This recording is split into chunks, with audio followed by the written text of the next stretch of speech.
Hello दोस्तों, हिंदी की आशा channel में आपका स्वागत है। आज हम अपठित गद्यांश करेंगे।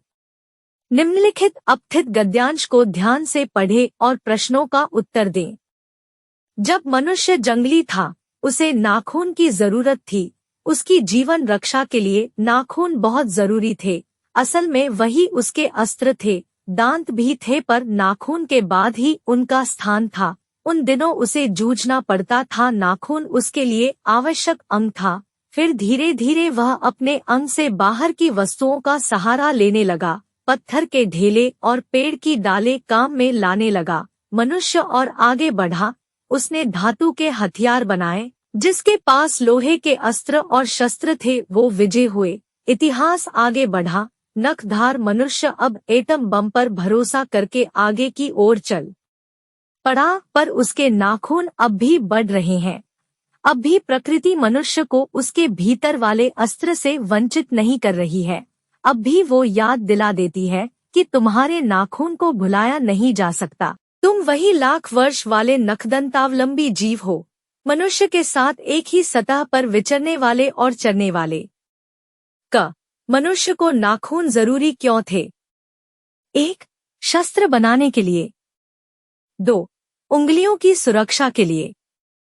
3. जीवन रक्षा के लिए। उत्तर 3. जीवन रक्षा के लिए। कुछ समय बाद मनुष्य किन चीजों का सहारा लेने लगा? 1. पत्थर के ढेले और पेड़ की डालें। 2. पत्थर के बर्तन। 3. नाखून से बने हथियार। उत्तर 1. पत्थर के ढेले और पेड़ की डालें। मनुष्य अब किस पर भरोसा करके आगे की ओर चल पड़ा है? 1. परमपिता परमेश्वर पर। 2. नाखून। 3. Atom bomb. उत्तर 3. Atom bomb. प्रकृति मनुष्य को कौन से अस्त्र से वंचित नहीं कर रही? 1. वज्र। 2. नख। 3. हस्त। उत्तर 2. नख। लेखक ने मनुष्य को कैसा जीव बताया है? 1. नखधारी जीव। 2. परजीवी जीव। 3.